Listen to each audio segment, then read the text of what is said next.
You ask yourself, what do I want my attitude to be when things go wrong? You're not going to say, I want to be annoyed, I want to be upset.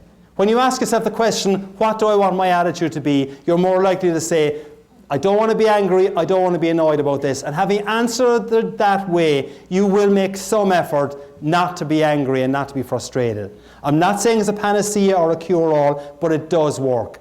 And I'll give you an example where it helped me a couple of years ago.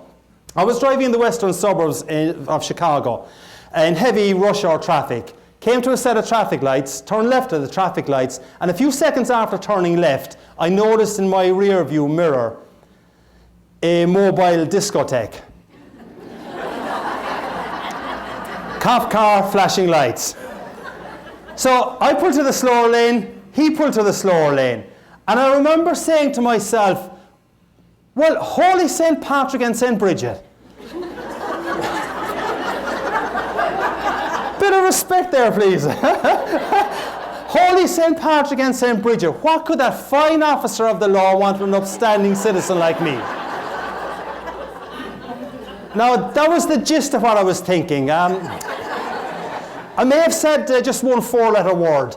But for those of you whose mind is in the gutter, the word was oops.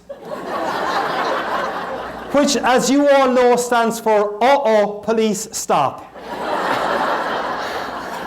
Right. So I pulled into a little small parking lot at the side of the road, and as I was pulling in, I said to myself, now why does he want to speak to me? And the only reason I could figure why he might want to speak to me was when I had turned left at the traffic lights. They were slightly red.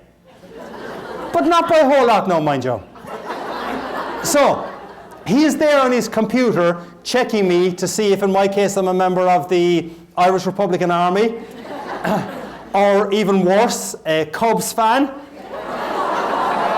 Go White Sox!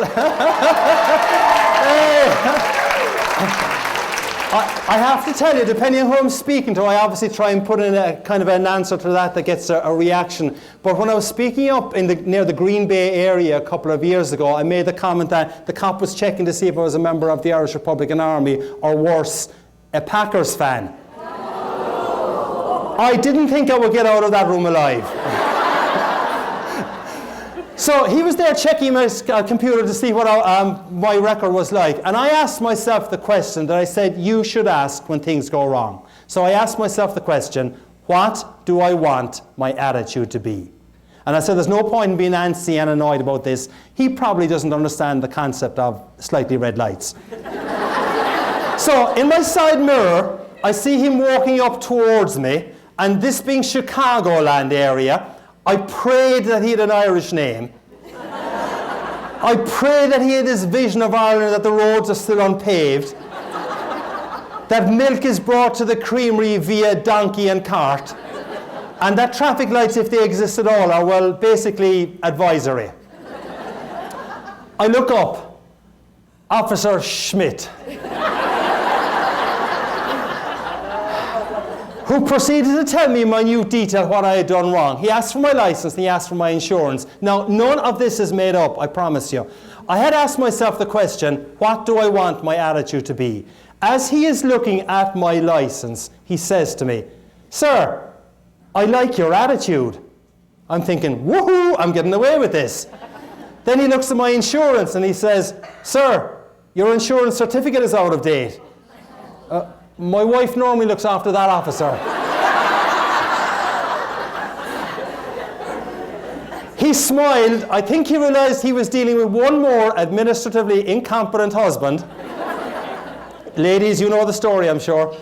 And he just handed back the insurance certificate to me and he said, look, take it easy on that one. Now, I should tell you that this event happened on the 16th of March. Okay? One day before St. Patrick's Day. So the rest of the conversation went as follows. We're having great, good fun, and as you will see, it continued that way. So the rest of the conversation went, how much will this cost me, officer? He said, I'll cite you for the red light. I'll leave you go on the insurance. That'll cost you $75, sir. $75? Do you know how many pints of Guinness I can get tomorrow for $75? The guy cracked up laughing. I think he thought I was on crystal meth. And he said to me, sir, if I was to cite you for the red light and the lack of insurance, this would be significantly more expensive. You'd have to go to a traffic court. So I said, thank you, I appreciate the break you're giving me. I pulled into a very small parking lot with only one access and egress, so I had to turn the car around and drive by Officer Schmidt. As I drove by Officer Schmidt, I kid you not, he waved to me with a genuine smile. That was how the conversation had gone. And I said, this is crazy. This guy's waving to me with a genuine smile and he's after fining me $75. And I waved back to him with a genuine smile saying, this is really crazy. He's fined me $75 and I'm waving back to him. But what Officer Schmidt, though, would not have known was that for only $75, I had got a really memorable anecdote about the importance of asking yourself a really powerful question when things go wrong. And when things go wrong, and they will for every single person in this room at some stage, the question to ask yourself is, what do I want my attitude to be? It's a powerful question. If you get stuck in a traffic jam on the 88 this afternoon or 3:55 or going home and there's nothing you can do about it, ask yourself the question, what do I want my attitude to be? If you've got problems at work next week and something goes wrong, and it will, it's human nature, ask yourself the question, what do I want my attitude to be? If you've got a colleague who's struggling at work next week and you see that they're not in the best of form, if you can ask that person to remember what the Irish guy said last Friday, what do I want my attitude to be? It can make a difference to you.